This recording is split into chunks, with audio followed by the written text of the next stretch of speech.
Alright you guys, so I let the crank here sit for trying to make sure you guys see for a little while. As you can see, it's still pretty stuck in there. This one budged a little bit, but the left one here, the front, definitely did not. Right now it doesn't look like it, but it does turn. But I'm going to start loosening up that one bolt right there, and then the one on the bottom, and we're going to see what these bearings look like.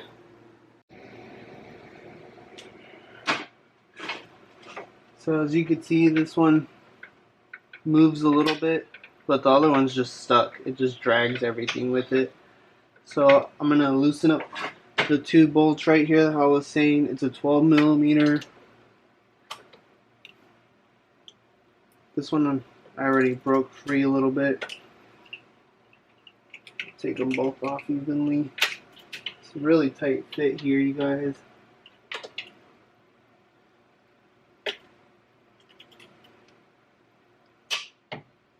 There we go.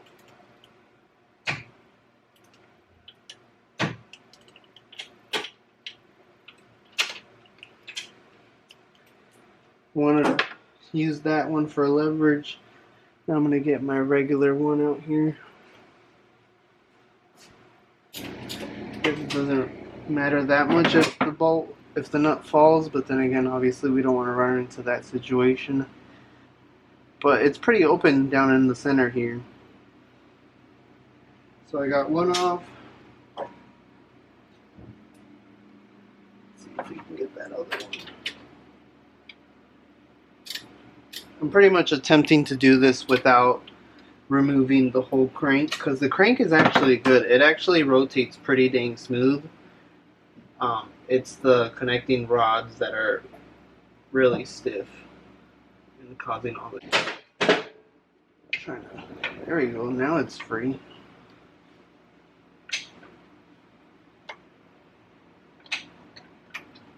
There we go.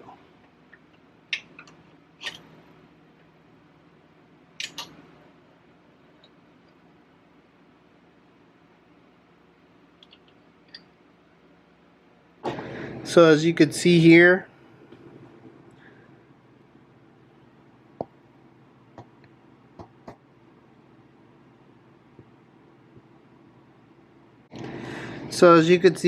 there's definitely some little bit of damage there.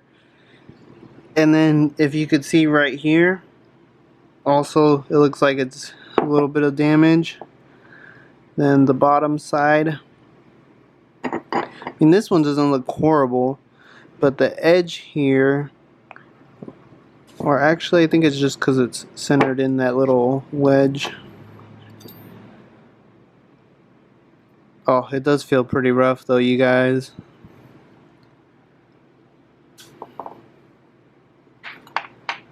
See this one? It's like that groove that's like smashed out. Like, oh, it's metal. Look at that. But is it from this? Oh yeah, it's like chipped right here. It's like grinded down and chipped. So that piece goes on the edge right there.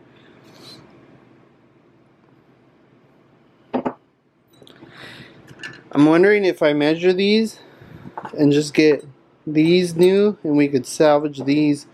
Because I mean, it's pretty straight. I gotta measure a lot of stuff, you guys. So I'm gonna do this on this video. I have to measure the center here, I believe. I have to measure the center here. I have to measure the cylinders. I have to measure the pistons. What else? Oh, and then the crank, around the crank where this goes to, I have to measure that so we can see if it's what's in spec and what's not in spec. So that's what we're gonna do next. Alright you guys, so I ended up measuring right here the crankshaft, and it actually reads at like literally 40.09, and I believe, let's see if this will show you guys. Where was it?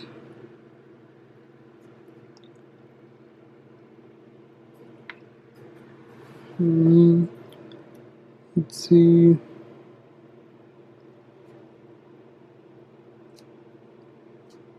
Where was it? Right here. So crankshaft main journal diameter. Hopefully you guys can see that.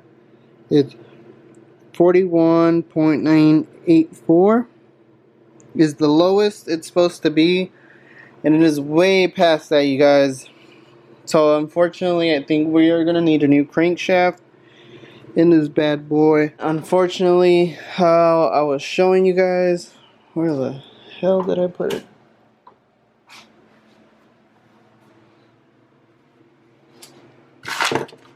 What? Oh. So like how I was showing you guys, the bearings are toast. I put everything back together just to see what it looked like. It's toast, you guys. Unfortunately, I'm pretty bummed out. I didn't want to put that much money into this thing. Plus, I'm going to have to take the engine out all over again. I might be able to take it out by myself now since I took off the heads, but it's still going to be heavy as hell. Also, right now, we're going to check out... let's see, here I'm in the manual. This is the one I use usually. It's called manualslib.com. Showing me like everything legit. So we're gonna go maintenance, engine top end, valve clearance, engine lubrication, electrical system. So right here, engine top end, and here it tells you the special tools, all the basics pretty much. So let's see, cylinder removal, piston cylinder clearance. Sorry you guys can't really tell, but so here it is. We're gonna measure all this stuff up real quick.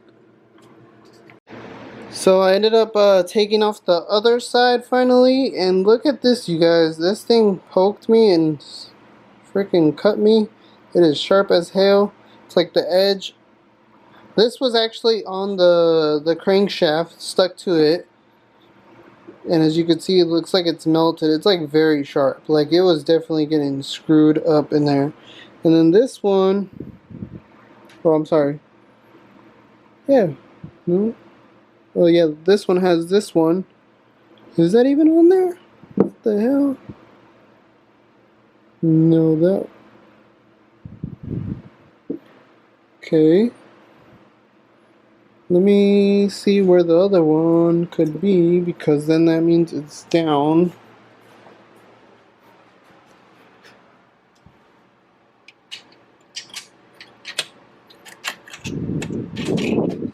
Oh, look. You guys see that? This is how bad this one was. And the weird thing is that, so when I was turning it and showing you guys that I think I broke the seized crank, like broke it out again where it was stuck, and this one was the one that was moving more than the other one. So I'm not sure how this one was like better than the other one. So that only leads that this is probably way worse. Oh yeah, you could, yep, there you go. See the black marks? It was definitely getting heated up. It was actually harder to get this one off though, which is weird because this one was moving way more freely than the other one. But this one was definitely way more stuck to there. Like, see, pretty much, try not to cut myself. But these are like all sheared off. Look at that. That's how, you can even see the edges have like a huge lip, but they're thin. Like super thin because it just ate through everything. So it looks like we're probably going to have to do new connecting rods, bearings. I'm also thinking about getting the pistons. I guess we'll see. I think the cylinders will be okay. I'm going to try and get some oversized, some oversized pistons or piston rings maybe, just so I can see if I can make those cylinders work. That way I won't have to spend money on that. They're still good. They're not even like scraped up or nothing. I think it was like far worse, the damage that was done to the connecting rods than like the cylinders. Yeah, there's a lot of like carbon on them, but I mean, I don't think it's that bad. There's that one, and then here's the other one. I think they tried to rebuild the top end, and then like it ended up screwing up on them. But the pistons are like not horrible shape. But yeah, see, like this one was the one where it was in the back. There's a lot of carbon buildup. Basically, I have this piston from a Warrior. It's a little bit smaller. This one's the Warrior's a little bit smaller. It's not like I'm trying to use Warrior pistons or nothing, but I wanted to check the diameter. So then I was going to check with if this one was almost the same diameter as this, which it kind of is, but this one's a little bit smaller. I was going to try and put the piston rings in here and read the gap, like if I were to get a new set, about like how bad it would be or how much of a difference it makes from the used ass ones to the new ones, even though it's on the Warrior. I think this is like a 1 millimeter smaller piston than the Teryx though. So, but yeah, I wanted to just measure the top piston with the top piston of this one, if they were around the same diameter, so I could see how far it would vary versus new pistons versus the old pistons. Because then that's kind of another direct where you could kind of tell why if the cylinder is pretty worn out or if it's not. And like I was saying, there's like a lot of carbon buildup. There's more carbon buildup on the front than there was in the back. But this is the back. This is the front. But it's not that bad. Like either way, like how I said, they did swap out the cylinders. They're Moose cylinders, I found out. But they're still like, you know, not 100%, but it does have like a newer top end that somebody had put in there, thinking probably that the rod was going to be, or the crankshaft and the connecting rods were going to be good, but at least it didn't end catastrophic as far as we know. It just sees probably, hopefully nothing else internally is messed up. But yeah, so we're going to see what we figure out with this, you guys. We might just see how much all this comes out to, and I'll probably get back to you guys with the quote for the bearings, connecting rods, and the pistons, and we'll see what we could do.